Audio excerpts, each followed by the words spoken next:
Morning दोस्तों, मैं हूं आपका दोस्त शिवम चौधरी और आज हम करने वाले हैं क्लास 10th का acid base and salt chapter. ये चैप्टर आपको बहुत इंटरेस्टिंग येट बोरिंग लगने वाला है, पर मैं हूं आपके साथ, तो टेंशन नॉट। चलिए आगे चलते हैं और देखते हैं इस चैप्टर में हमको क्या क्या पढ़ना है। सबसे पहले हम लेके चलते हैं एसिड्स को। एसिड्स में देखेंगे कितने टाइप के एसिड्स होते हैं, कहां से आते हैं और कैसे बनते हैं। बी स्टिंग से लेकर बैटरी के एसिड तक, घर में पड़ी सब्जी से लेकर इंडस्ट्री में बनने वाले हार्श केमिकल, ये सब एसिड ही हैं। लेकिन इनमें इतना फर्क कैसे? एक एसिड को आप खा पा रहे हो लेकिन एक टच करने से भी हाथ जल जाता है। तो इसका डिफरेंस क्या है? जो हम एडिबल एसिड्स होते हैं, जिन एसिड्स को हम खा पाते हैं, वो ऑर्गेनिक एसिड्स की कैटेगरी में आते हैं। इनका पीएच लेवल बहुत हाई होता है, जिसकी वजह से ये हम खा पाते हैं। अब मैं सबसे पहले आपको बताने वाला हूं ऑर्गेनिक एसिड्स के बारे में, जो लिविंग किंगडम से हमको मिलते हैं। पहला है इसमें सिट्रिक एसिड। सिट्रिक एसिड मिलता कहां से है? सिट्रिक फ्रूट से, फॉर एग्जाम्पल ऑरेंज, लेमन। फिर आता है हमारा टार्ट्रिक एसिड, ये मिलता है हमें टैमरिंड मतलब इमली से। ऑक्जेलिक एसिड टोमेटो से। विनेगर से मिलता है हमको एसिटिक या फिर उसी का नाम है एथेनोइक एसिड। नेटल या बी स्टिंग से मिलता है मधुमक्खी के काटने से फॉर्मिक या मिथेनोइक एसिड। एप्पल से मिलता है मैलिक एसिड। कर्ड से मिलता है लैक्टिक एसिड। ये सब ऑर्गेनिक एसिड्स हैं, मतलब वीक एसिड्स। इसके अलावा दूसरे आते हैं मिनरल एसिड्स। ये बहुत हार्श केमिकल्स होते हैं, बहुत हार्श एसिड हैं। इनको अगर टच भी करोगे तो हाथ जल जाएगा। फॉर एग्जाम्पल हाइड्रोक्लोरिक एसिड, जिसकी शॉर्ट फॉर्म है HCl। Sulphuric acid H2SO4। Nitric acid HNO3। इनके आपको केमिकल नेम भी याद रखने हैं और फॉर्मूलाज भी याद रखने हैं। अब आता है सोर वर्सेस बिटर का मिथ। बचपन से पढ़ते आ रहे हो, जो खट्टे हैं वो एसिड हो गए, जो कड़वे हैं वो बेस हो गए। लेकिन मिनरल एसिड को टेस्ट कैसे करोगे भाई? जीभ पे लगाते ही पागल हो जाओगे, जीभ भी जल जाएगी। तो रियलिटी इससे थोड़ी ट्विस्टेड है। कैसे? कॉफी में एसिड होता है लेकिन वो टेस्ट करने में बिटर होती है। फिर यहाँ फंस गए। अमीनो एसिड्स जो प्रोटीन में होते हैं वो हमारे स्वीट भी हो सकते हैं। तो यहाँ पे हमारा ये लॉजिक कि हम सोर वर्सेस बिटर करके चेक कर लेंगे फेल हो जाता है। इसके लिए आपको और एक्यूरेट मेथड्स निकालने होंगे, जिससे हमें पता पड़ पाए क्या एसिड है क्या बेस है। तो उसके लिए हम क्या करें? हम करते हैं इंडिकेटर्स का इस्तेमाल। इंडिकेटर्स क्या होते हैं? वो केमिकल स्पाइस, केमिकल जासूस, जो हमें ये चेक करके बताएंगे कि वो एसिड है या फिर बेस। एक यहाँ पे इंपॉर्टेंट वार्निंग, कभी भी अननोन सब्सटेंस को टच या टेस्ट करके मत देखना कि वो एसिड है या बेस है। तो आगे चलते हैं इंडिकेटर्स की तरफ। बहुत सारे इंडिकेटर्स होते हैं जिससे हम ये चेक कर पाएंगे कोई भी सब्सटेंस एसिड है या फिर बेस है। सबसे पहले हम पढ़ने वाले हैं लिटमस पेपर के बारे में। लिटमस पेपर एक छोटा सा पेपर की स्ट्रिप होती है। वो पेपर की स्ट्रिप जब हम डाइल्यूटेड एसिड या बेस में डालते हैं तो वो कलर चेंज कर लेती है। अब उसके कलर चेंज होने की वजह से हम ये बता पाएंगे कि वो एसिड था या फिर बेस था। लिटमस पेपर दो कलर का होता है, रेड एंड ब्लू। अब रेड कलर कब शो करेगा? वो जब एसिड के अंदर होगा। ऐसे याद रखना, एसिड मतलब डेंजर और डेंजर इज रेड। तो लिटमस पेपर को जब हम एसिड में डालेंगे तो वो रेड कलर चेंज कर लेगा, और जब हम बेस में डालेंगे तो वो ब्लू कलर चेंज कर लेगा। तो हमें इससे पता चल जाएगा कि वो एसिड है या फिर बेस है। एक बात हमेशा याद रखना, लिटमस पेपर हमेशा कब वर्क करेगा? जब वो एक्वस सॉल्यूशन में होगा। एक्वस सॉल्यूशन का मतलब उसके इसको वर्क करने के लिए जो हमारा सॉल्यूशन है वो लिक्विड फॉर्म में होना चाहिए। अगर लिक्विड फॉर्म में नहीं होगा तो लिटमस पेपर एक पेपर है, वो भीगेगा नहीं, और भीगेगा नहीं तो फिर वो कलर चेंज नहीं करेगा, रिएक्ट नहीं करेगा। इसीलिए लिटमस पेपर का एक्वस सॉल्यूशन में होना बहुत जरूरी है। फिर आता है हमारा टर्मरिक। टर्मरिक हमारा एक नेचुरल इंडिकेटर है जो हमें घर में किचन में मिल जाएगा। हल्दी, ये एसिडिक मीडियम में येलो हो जाएगा, बेसिक में रेड हो जाएगा। फिर आता है हमारा फिनोप्थिलीन। फिनोप्थिलीन एक सिंथेटिक इंडिकेटर है, एसिडिक मीडियम में कलरलेस रहेगा और बेसिक में पिंक हो जाएगा। मैं इनको याद करने की ट्रिक अभी कंप्लीट करके बताता हूं कैसे याद रखोगे। फिर आता है हमारा methyl orange. Methyl orange synthetic है, टाइप मतलब सिंथेटिकली मेड होता है, और कलर चेंज करता है, रेड या फिर पिंकिश बन जाता है एसिडिक में, और येलो बन जाता है बेसिक में। तो ये हमारे कुछ इंडिकेटर्स हैं जो आपको याद होने चाहिए।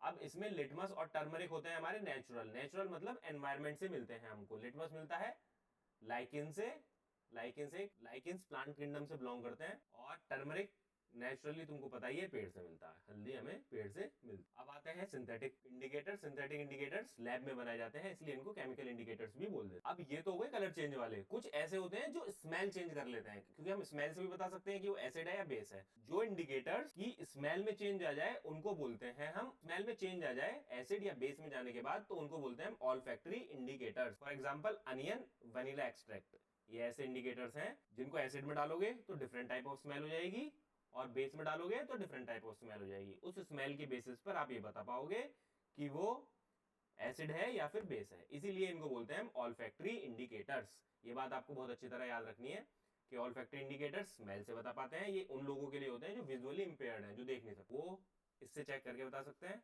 और ये सब जो मैंने पहले बताया आपको, लिटमस, टर्मरिक, फेनोप्थलीन और मिथाइल ऑरेंज, ये हमारे कलर चेंज वाले इंडिकेटर्स होते हैं जो चेंज कलर को चेंज कर ले। अब मैं आपको याद करने की ट्रिक बताता हूँ। लिटमस की मैं पहले बता चुका हूँ, एसिड मतलब रेड, बेसिक मतलब ब्लू, टर्मरिक, टर्मरिक ऐसे याद रखना, कपड़े पे तुमने सब्जी गिरा दी, अब मम्मी ने धो दी, वो जब वो धो के दोबारा आएगी तुम्हारे पास व्हाइट शर्ट, तो उस पे देखोगे तुम्हें एक रेड कलर का स्पॉट पड़ जाएगा।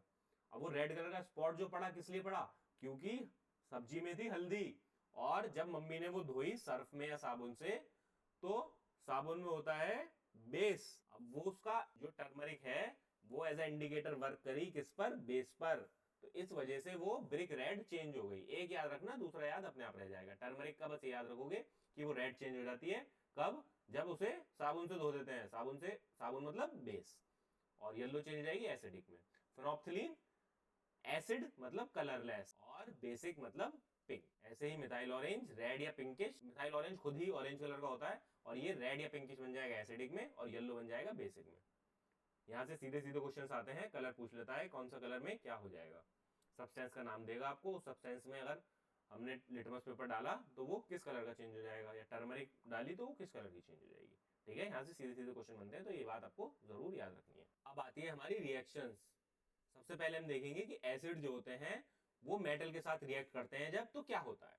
अगर हम किसी मेटल को किसी एसिड के साथ, डाइल्यूटेड एसिड के साथ रिएक्ट करवाएंगे तो मेटेलिक सॉल्ट बन जाएगा और हाइड्रोजन गैस रिलीज हो जाएगी। ये क्वेश्चन आपके लिए इंपॉर्टेंट है। जैसे हमने एक मेटल लिया जिंक, जिंक को हमने H2SO4 एसिड है, कौन सा एसिड है कमेंट करके बताओ, ऑर्गेनिक है या फिर मिनरल है। जब हमने इससे इसको रिएक्ट करवाया तो ZnSO4 हो गया प्लस H2 हो गया, और ये रिएक्शन कौन से टाइप की है, डिस्प्लेसमेंट रिएक्शन। ये आपको मैं फर्स्ट क्लास में बता चुका हूं, जिसको ये अब भी क्लियर नहीं है वो जाके पहली क्लास चेक करे। तो हमने जिंक को H2SO4 के साथ मिलाया, ZnSO4 बन गया और H2 रिलीज हो गई, H2 गैस है तो गैस रिलीज हो गई।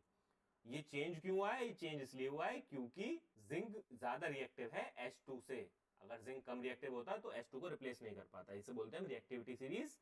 ये भी मैं करवा चुका हूं, जाके चेक कर लेना। तो एसिड जब हमारा मेटल के साथ रिएक्ट करेगा तो वो मेटेलिक सॉल्ट बना देगा और हाइड्रोजन गैस रिलीज हो जाएगी। हाइड्रोजन गैस ही रिलीज होगी हर केस में, क्यों होगी, क्योंकि सारे एसिड्स में हाइड्रोजन गैस, हाइड्रोजन का आयन इन्वॉल्व होता है। फिर आते हैं हमारे एम्फोटेरिक मेटल्स। एम्फोटेरिक मेटल्स वो मेटल्स होते हैं जो एसिड से भी और बेस से भी, दोनों से रिएक्ट कर लेंगे। कुछ मेटल्स होते हैं ऐसे जो एसिड और बेस दोनों से रिएक्ट कर पाते हैं, उनको बोलते हैं एम्फोटेरिक मेटल्स। एक रिएक्शन देख लेते हैं एम्फोटेरिक मेटल्स की बेस के साथ। जिंक एक एम्फोटेरिक मेटल ही है हमारा, जिंक और एल्यूमिनियम ये हमारे एम्फोटेरिक मेटल। जिंक को हमने NaOH से रिएक्ट करवाया सोडियम हाइड्रोक्साइड के साथ, तो हमारा सोडियम जिंकेट बन गया और हाइड्रोजन गैस रिलीज। अब ये एक छोटा सा एक्सपेरिमेंट है हाइड्रोजन गैस की प्रेजेंस को टेस्ट करने के लिए, इसको देख लेते हैं। एनसीईआरटी का एग्जांपल है आपका, एनसीईआरटी में एक्टिविटी दी हुई है। इसमें क्या है, इसमें क्या है, H2 जो होता है कंबस्टेबल होता है, लेकिन ये कंबशन को सपोर्ट नहीं करता। मतलब अगर इसको हम आग के पास लेके जाएंगे तो ये एक्सटिंग्विश करेगा फायर को, ना कि उसे बढ़ाएगा। और जब इसको हीट करेंगे तो ये एक पॉप साउंड प्रोड्यूस करेगा, पॉप साउंड प्रोड्यूस कर। ठीक है, बस याद रखना है आपको, जब हाइड्रोजन को हीट करते हैं या फिर फ्लेम के पास लेके जाएंगे तो वो पॉप साउंड प्रोड्यूस। अब आती है हमारी मेटल कार्बोनेट की रिएक्शन या मेटल कार्बोनेट्स की रिएक्शन एसिड के साथ। मेटल कार्बोनेट एसिड के साथ जब रिएक्ट करते हैं तो सॉल्ट बनता है, H2O बनता है और CO2 रिलीज हो जाता है। फॉर एग्जांपल Na2CO3 एक मेटल कार्बोनेट है और हमने इसको HCl के साथ रिएक्ट करवाया, HCl एसिड है। अब आते हैं हम मेटल कार्बोनेट की रिएक्शन एसिड के साथ। कभी मेटल कार्बोनेट एसिड के साथ रिएक्ट करेगा तो सॉल्ट बनेगा, H2O निकलेगी, H2O बनेगा और कार्बन डाइऑक्साइड रिलीज हो जाएगी। एग्जांपल में देखो Na2CO3 को हमने रिएक्ट करवाया 2HCl के साथ। Na2CO3 क्या है, मेटल कार्बोनेट है, मेटल मतलब सोडियम कार्बोनेट, और HCl इन दोनों को रिएक्ट करवाया तो 2NaCl मतलब सॉल्ट, H2O प्लस CO2, ये तीनों प्रोडक्ट। अब CO2 की प्रेजेंस का टेस्ट भी होता है। CO2 की प्रेजेंस का टेस्ट क्या है, अगर हम लाइम वाटर, मतलब ये बहुत इंपॉर्टेंट टेस्ट है, CaOH का होल ट्वाइस, ये इसको बोलते हैं लाइम वाटर। लाइम वाटर ये क्लियर कलर का होता है, मतलब ट्रांसपेरेंट होता है, क्लियर वाटर की तरह, जैसे ये दिख रहा है। जब हम CaOH के होल ट्वाइस में कार्बन डाइऑक्साइड को मिलाएंगे तो इस पूरे सॉल्यूशन का कलर मिल्की टर्न हो जाएगा। मिल्की मतलब ऐसा बन जाएगा, थोड़ा व्हाइट दूध की तरह। अब ये बना क्यों? क्योंकि इसमें प्रेसिपिटेट बन गया। अब ये प्रेसिपिटेट क्या बवाल है? ये प्रेसिपिटेट मैं तुम्हें पहले ही अपनी शॉर्ट्स में कवर करवा चुका हूं, इसलिए बोलता हूं जाके पहले से स्टार्टिंग से पहली वीडियो से देखा करो, बीच में मत कूदा करो। और फिर भी तुम्हें अभी क्लियर नहीं है तो मैं बता रहा हूं, प्रेसिपिटेट होता है किसी सॉल्यूशन में जब एक इनसॉल्युबल सब्सटेंस आ जाता है तो वो प्रेसिपिटेट फॉर्म कर देता है। इनसॉल्युबल मतलब वो घुलेगा नहीं, जब वो घुलेगा नहीं तो इकट्ठा हो जाएगा। अब इकट्ठा होगा कहां? बॉटम पर जाकर। जब वो बॉटम पर इकट्ठा हो जाएगा, इसी बात को बोलते हैं हम प्रेसिपिटेट। जब मैंने लाइम वाटर में कार्बन डाइऑक्साइड को ऐड करा तो वहां पर एक इनसॉल्युबल प्रेसिपिटेट बन गया। अब वो बना किसका? वो बना CaCO3 का। CaOH का होल ट्वाइस CaCO3 में बदल गया। जब ये इसमें बदला तो जिसकी वजह से ये एक प्रेसिपिटेट फॉर्म कर गया, ठीक है। और इसके साथ साथ H2O रिलीज हो गई। H2O क्यों रिलीज हुई? क्योंकि यहाँ पे OH आयन था, ये OH आयन अलग होकर H2O बना गया। इस वजह से ये लाइम वाटर मिल्की टर्न हो गया, ठीक है। अब मैं इसमें कार्बन डाइऑक्साइड और मिलाता रहूं। जब मैं बहुत कार्बन डाइऑक्साइड इसमें मिला दूंगा तो ये बना देगा कैल्शियम बाइकार्बोनेट। और ये कैल्शियम बाइकार्बोनेट बनने की वजह से जो प्रेसिपिटेट बना था हमारा CaCO3 का, वो भी क्लियर हो जाएगा। तो इसका मतलब ये दोबारा से फिर क्लियर बन जाएगा अगर मैं इसमें एक्सेसिव कार्बन डाइऑक्साइड मिलाता रहूंगा। मैंने बहुत सारी कार्बन डाइऑक्साइड मिला दी जिसकी वजह से ये फिर क्लियर हो जाएगा। अब यहाँ पे बस ये सिंपल रूल याद रखो, मेटल ऑक्साइड हमेशा बेसिक होते हैं, नॉन मेटल ऑक्साइड एसिडिक होते हैं। ये सिंपल रूल याद रखोगे तो पूरी स्लाइड तुम्हारी कवर है। ज्यादातर मेटल ऑक्साइड हमारे बेसिक होते हैं, जैसे CuO, MgO, Na2O, ये सब बेसिक है। रिएक्शन ये रही, मेटल ऑक्साइड को जो हम एसिड से मिलाएंगे तो सॉल्ट बन जाएगा, वाटर बन जाएगा। इसी बात को हम बोलते हैं neutralization reaction. Example, CuO plus 2HCl gives CuCl2 plus H2O। CuCl2 का ब्लू और ग्रीन कलर होता है, ये आपको प्रेसिपिटेट वाली स्लाइड में कवर करवा चुका हूँ। नॉन मेटल ऑक्साइड्स का देख लो। Non metal oxides mostly acidic होते हैं। For example CO2, SO2, NO2, ये सब एसिडिक है। जब हम नॉन मेटल ऑक्साइड को बेस से मिलाएंगे तो सॉल्ट बनेगा और वाटर बनेगा। ये बात ध्यान रखना, नॉट ऑल आर एसिडिक, सारे एसिडिक नहीं होते। For example, carbon monoxide, water and N2O, इसको हम लाफिंग गैस के नाम से जानते हैं। इंपॉर्टेंट है पेपर के लिए, याद रखना। N2O is laughing gas. ये न्यूट्रल होते हैं तीनों चीज। कौन से? कार्बन मोनोऑक्साइड, वाटर और लाफिंग गैस मतलब N2O, ये तीनों चीजें न्यूट्रल। अब आता है सारी बात, नो पानी नो कहानी। मतलब पानी के बिना केमिस्ट्री में भी कुछ नहीं हो सकता। पानी केमिस्ट्री के लिए बहुत इंपॉर्टेंट, पानी केमिस्ट्री के लिए बहुत इंपॉर्टेंट है। ये ड्राई HCl गैस को अगर हम ड्राई ब्लू लिटमस पेपर के साथ मिलाएंगे तो कोई चेंज नहीं होगा। पहले बताया था मैंने आपको, क्यों नहीं होगा? क्योंकि लिटमस पेपर कब वर्क करेगा? एक्वस सॉल्यूशन में। अगर वाटर एक्वस नहीं है तो कोई वर्क नहीं करेगा, ठीक है। इसके बाद हम देखने वाले हैं, इन बातों का आपको ध्यान रखना है अगर आप ये एक्सपेरिमेंट लैब के अंदर कर रहे हो। एसिड को ड्रॉप बाय ड्रॉप, ये पेपर में भी आता है, एसिड को ड्रॉप बाय ड्रॉप ऐड करना है में वाटर में, उल्टा नहीं करना है। एसिड में वाटर नहीं डालोगे, एसिड में वाटर डालोगे तो जो हीट प्रोड्यूस हो रही है वो एक साथ बहुत हाई अमाउंट में प्रोड्यूस होगी, जिसकी वजह से जो हमारा बीकर है वो भी फट सकता है और एक एक्सप्लोजन भी हो सकता है, ठीक है। और वो एसिड आपके सारे हाथ पैरों पे आ जाएगा और वो स्प्लैश हो जाएगा, जैसे ये हो रखा। इसीलिए इस बात का ध्यान रखना कि वाटर को कंसंट्रेटेड एसिड में नहीं डालना, वाटर में एसिड को डालना है, वो भी ड्रॉप बाय ड्रॉप करके। पूरा एसिड एक साथ नहीं डालोगे। आगे चले, ठीक। इन 7 एसिड्स को याद रखना, ये हमारे जनरली स्ट्रॉन्ग एसिड्स की कैटेगरी में आते हैं। सारे ऑर्गेनिक एसिड वीक होते हैं। ऑर्गेनिक एसिड वीक होते हैं, इसी वजह से हम उनको कंज्यूम कर पाते हैं। अगर वो स्ट्रॉन्ग एसिड होते तो हम उनको कंज्यूम नहीं कर पाते, ठीक है। 7 स्ट्रॉन्ग एसिड में कौन कौन से आते हैं? H2SO4, HNO3, HCl और HBr, ये सारे देख लेना। ये सातों एसिड्स स्ट्रॉन्ग एसिड की कैटेगरी में आते हैं। ऐसे ही स्ट्रॉन्ग बेसिस ये लिख रहे हैं, इसमें भी एक एक्सेप्शन है बेरिलियम का, ठीक। चले आगे। अब आता है हमारा पीएस स्केल। पीएस स्केल आप बहुत पहले से पढ़ते आ रहे हो, 7th में पढ़ा, 8th में भी पढ़ा है, तो इसको फटाफट से कंप्लीट करते हैं। पीएस स्केल होता क्या है? 0 से लेके 14 तक का एक स्केल है जिसपे हम सारे एसिड्स को, सारे बेस को या न्यूट्रल सब्सटेंस को, मतलब कुल मिला के सारे कंपाउंड्स को रखते हैं, जिससे हमें ये पता चलता है कि वो कितना एसिडिक है, कितना बेसिक है या फिर न्यूट्रल है। तो देख लेते हैं इसको फटाफट से। ऐसे समझो 7 जो है वो हमारी सेंटर वैल्यू है। जैसे तुम नंबर लाइन पढ़ते हो बचपन में, 0 बीच में आता है, इधर प्लस की वैल्यू इधर माइनस की वैल्यू, ऐसे ही याद रखना 7 हमारा न्यूट्रल वैल्यू है, मतलब 0 है। एक तरीके से 0 है नहीं, बता रहा हूँ एग्जाम्पल के लिए, मान लो 0 है। इसके इधर चलोगे जितना जितना, उतना बेस स्ट्रॉन्ग होता रहेगा। ऐसे ही जितना इधर चलोगे उतना एसिड स्ट्रॉन्ग होता रहेगा। मतलब 6 और 1 में 1 वाला एसिड ज्यादा स्ट्रॉन्ग होगा, 6 वाला वीक, ठीक है। 8 पे जो होगा वो बेस होगा और 8 से ऊपर 14 तक वो सारे बेस। 8, 9, 10 वाले सब ये वीक बेसिस कहलाएंगे। इससे ऊपर आगे चलोगे तो ये स्ट्रॉन्ग बेस बन जाएंगे। जितने इससे इधर दूर जाते रहोगे उतने स्ट्रॉन्ग होते रहेंगे बेस। एग्जांपल के लिए देख लो लेमन जूस, इसका पीएच लगभग 2 होता है अप्रोक्सीमेटली। ब्लड जो होता है हमारा इसका 7.4 होता है अप्रोक्स। और ये हमारा मिल्क ऑफ मैग्नीशिया बेसिक होता है। ये हम स्टमक में इंडाइजेशन को क्योर करने के लिए इस्तेमाल करते हैं, मिल्क ऑफ मैग्नीशिया। चलिए आगे चलो। अब कुछ ऑर्गेनिक एसिड ऐसे हैं जो हम डेली लाइफ में बहुत बार देखते हैं, या फिर कुछ एसिड्स ऐसे हैं जो हम अपनी डेली लाइफ में बहुत इस्तेमाल करते हैं, या फिर हम एवरीडे लाइफ में रोज देखते हैं। जैसे मधुमक्खी के काटने से हमारी स्किन के अंदर एसिड फॉर्म होता है, जिसकी वजह से हमको जलन होती है या फिर सूज जाता है। उसको न्यूट्रलाइज करने के लिए हमको बेस ऐड करना है। कॉमन सी बात है, जब एसिड आया तो उसको न्यूट्रलाइज करने के लिए बेस का इस्तेमाल करना पड़ेगा। तो हम एक माइल्ड बेस का इस्तेमाल कर लेंगे, जैसे कि बेकिंग सोडा या डॉक लीफ। इन दोनों में से किसी को अप्लाई करोगे तो आपका वो दर्द ठीक हो जाएगा। ठीक है। ऐसे ही वॉस्प की स्टिंग, इसको हम विनेगर या लेमन जूस से सही कर सकते हैं। फिर आता है हमारा टूथ डिके, दांत का गलना। दांत का गलना क्यों होता है? 5.5 पीएस वैल्यू, मतलब एसिडिक हो गया। 5.5 पीएस से अगर नीचे आपका मुंह का पीएच रहेगा तो जिसकी वजह से आपका टूथ डिके स्टार्ट हो जाएगा। ठीक है। टूथ डिके का मतलब क्या होता है? जो आपकी इनेमल लेयर है टूथ के ऊपर वो खराब होनी स्टार्ट हो जाएगी। ठीक। अब इसको क्योर कैसे करना है? मुंह का पीएच जब एसिडिक हो रहा है तो उसको बेसिक करना पड़ेगा। बेसिक करने के लिए क्या करेंगे? बेसिक टूथपेस्ट का इस्तेमाल करो, जिससे मुंह का पीएच बेसिक। ठीक है। फिर आता है हमारा डाइजेशन एंड एसिड रिफ्लक्स। ये मैंने अभी बता दिया आपको। एंड एसिड इस्तेमाल करते हैं पेट में अगर एसिड रिफ्लक्स हो रहा है, मतलब पेट में गैस बन रही है। पेट में गैस बनने के लिए हम मिल्क ऑफ मैग्नीशिया का इस्तेमाल करते हैं, जैसे कि आप इनो पीते हो, इनो में मिल्क ऑफ मैग्नीशिया ही होता है। ठीक है। इनको बोलते हैं हम एंटा एसिड्स। पेपर के लिए इंपॉर्टेंट है, सीधा पूछ लेता है कि पेट की एसिड रिफ्लक्स को कम करने के लिए किसका इस्तेमाल करेंगे? मिल्क ऑफ मैग्नीशिया का। और इसको बोलते क्या है? एंटासिड्स। ऐसे आता है एसिड रेन। एसिड रेन क्या होती है? SO2 और NO2। ठीक है। ये रेन में जब डिजोल्व हो जाते हैं ये कंपाउंड्स तो वो एसिड रेन बना देते हैं। इससे नुकसान क्या होता है? हमारी एक्वेटिक लाइफ को परेशानी होती है, क्योंकि वो पूरा पानी को एसिडिक कर देते हैं।